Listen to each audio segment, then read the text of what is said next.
Baik teman-teman, Assalamualaikum warahmatullahi wabarakatuh.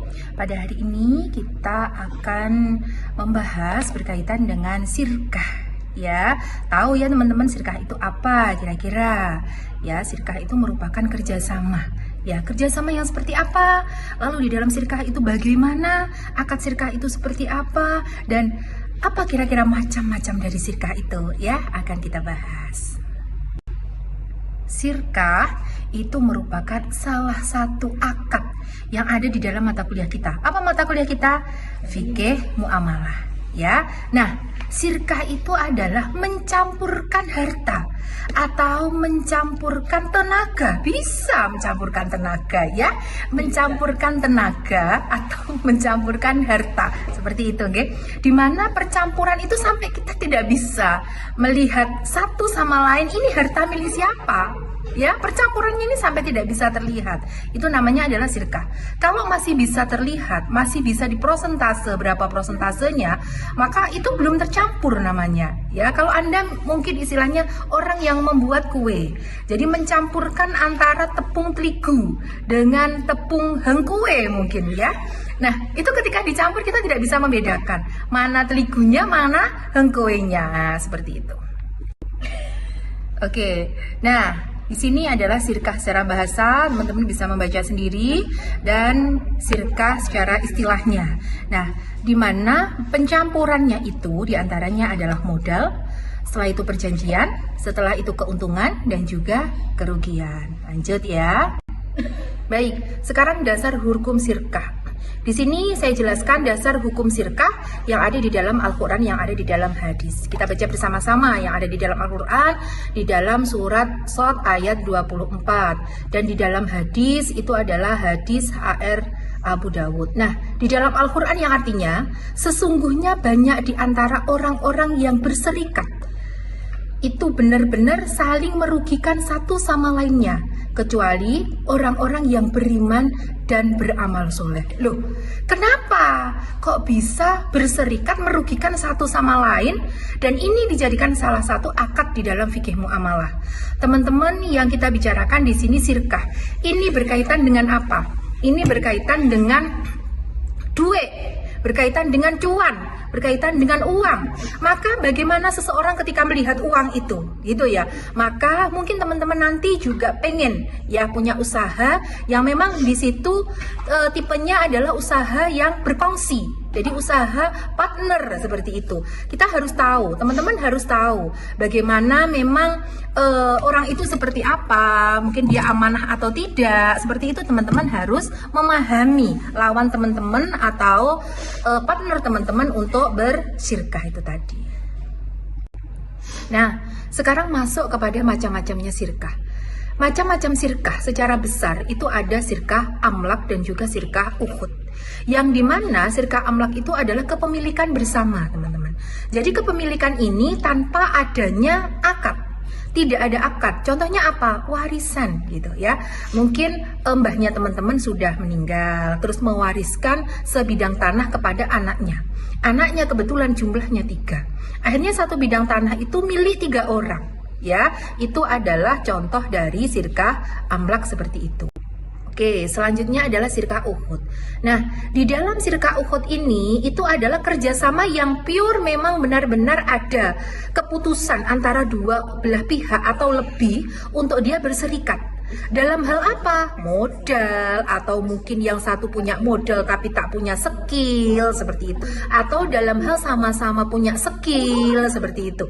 Ya, ini adalah sirkah ukhud yang dimana ada akadnya, ada kerjasamanya yang memang hadir atau lahir dari dua belah pihak itu tadi. Oke, lanjut kepada rukunnya sirkah. Rukunnya sirkah itu ada 2. Yang pertama adalah ijab dan qabul. Yang kedua adalah subjeknya dari sirkah itu sendiri, siapa yang melakukan. Yang ketiga adalah objeknya sirkah. Oke, baik, tadi pengertiannya sirkah sudah ya, macam-macamnya sirkah sudah. Terus apa tadi teman-teman laginya? Oh, rukunnya sirkah juga sudah. Sekarang syaratnya sirkah. Kira-kira apa yang menjadi syarat dari seseorang yang melakukan sirkah? Yang pertama itu jelas kerelaan antara dua belah pihak. Jadi ada unsur rela, sama-sama rela. Di mana? Di sirkah amlak dan juga sirkah Uhud. Apakah sirkah amlak itu juga membutuhkan kerelaan? Lah, ini dapat berkat. Ya, ini dapat harta. Ya jelas rela, jelas mau kan. Walaupun tanpa adanya yang namanya akad. Oke, kalau di sirkah Uhud itu harus ada kerelaan antara dua belah pihak. Berarti ya, Samen harus percaya, Anda harus percaya bahwa siapa teman yang akan Anda ajak untuk bersirkah itu tadi, seperti itu. Terus setelah itu ada modal yang memang dia berikan dalam kegiatan bersirkah itu. Baik modal itu uang maupun modal itu skill. Jadi boleh uang sama dengan uang, atau skill dengan skill, atau uang dengan skill, itu mengikuti saja gitu. Nah, ini mungkin menjadi salah satu faktor juga mungkin bagi seseorang yang dia pengen memiliki sebuah usaha gitu ya, namun dia cuma memiliki modalnya saja, skillnya dia tidak punya. Maka sirkah ini menjadi salah satu solusi untuk mereka seperti itu. Mungkin Anda nanti ketika Anda lulus gitu ya, Anda punya gelar sarjana hukum gitu kan, akhirnya sesama sarjana hukum gitu, Anda membuat sebuah usaha, mungkin usaha apa yang berkaitan dengan hukum sesuai dengan jasa Anda, atau hal wirausaha yang lainnya, seperti itu. Baik, selanjutnya tetap pada syarat sirkah teman-teman. Di dalam syarat sirkah yang pertama tadi apa? Yang pertama tadi ada kerelaan. Yang kedua itu ada ketentuannya yang harus jelas, modal atau skill itu harus jelas.